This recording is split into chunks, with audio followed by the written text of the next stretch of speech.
Hello my flying friends, welcome back to my RC channel.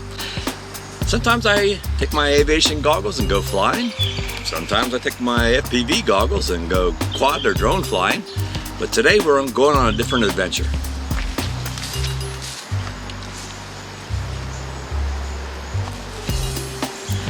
That's right folks, today we're staying grounded.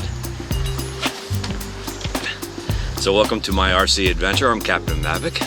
I want to make an announcement that I'm changing my video release. It's now Friday at 5. So come back every Friday at 5 to check out my new video. If you're new to my channel, welcome.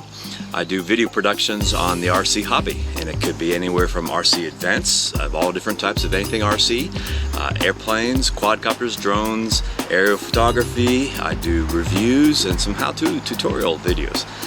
So if you like the content, hit that subscribe button, notification bell, and come back for more videos. So let's get started.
Happy birthday, bro.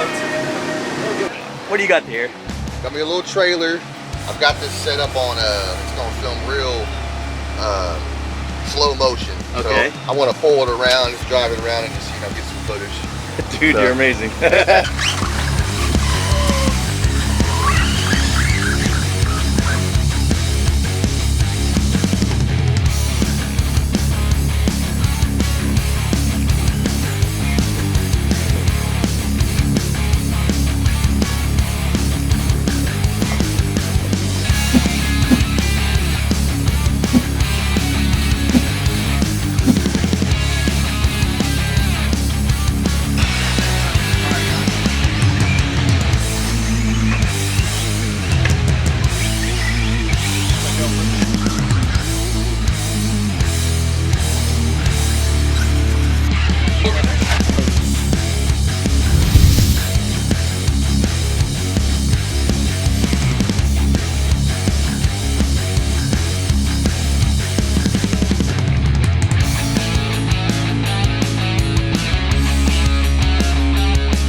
So Captain Mavic here. This is my first time at a ground vehicle. Normally I fly airplanes and drones and all that, but this has been an amazing experience.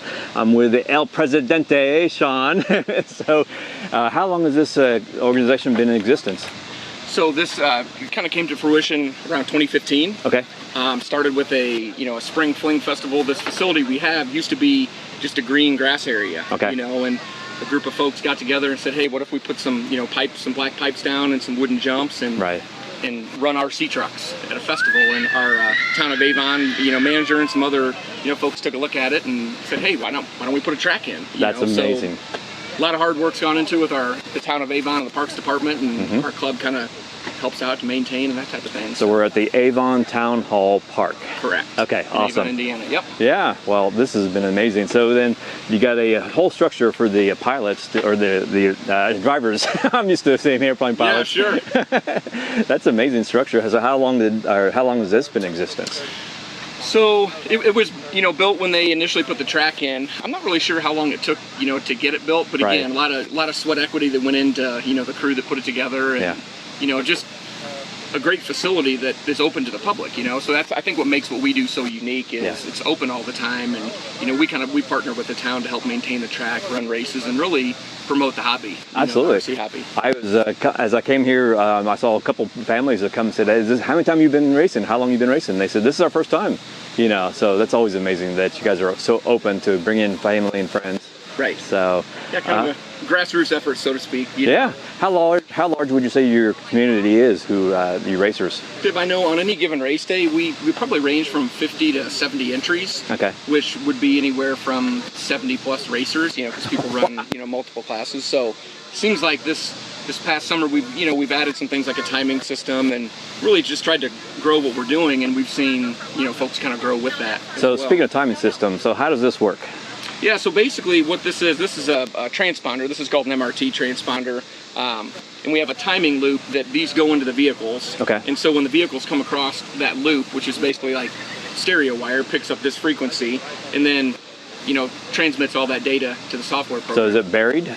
It is buried, yeah. Okay. There's like a 2-foot loop in PVC. So essentially that's how we track everybody's laps, their times, and they can actually go online to rcscoringpro.com, look us up, and then they can see all their times, how they did. But one of the big things that we talked about was not making it transponder exclusive, because a lot of times with racers it can get expensive. So we actually have stickers with numbers on them, so if folks don't have a transponder, we can still manually count them. And so you have like a spotter that counts off the numbers? Correct. Okay. Yeah, and then we can just keep track of them on the computer system and and track it. So it's good for everybody. You don't have to be a seasoned veteran. You can be somebody who's brand new to the hobby. So do you have to build your own truck, or can you buy stock and race? Yes, that's a great question. So we have some what we call stock club slashes, which are basically, they're called a ready to run product. Okay. So you can buy them at a local hobby shop, and it comes with a battery and the radio, and everything's ready to go. Okay. But a lot of the more race specific type vehicles are typically built as a kit. Yeah. So it comes with no electronics, and you basically put everything together. Okay.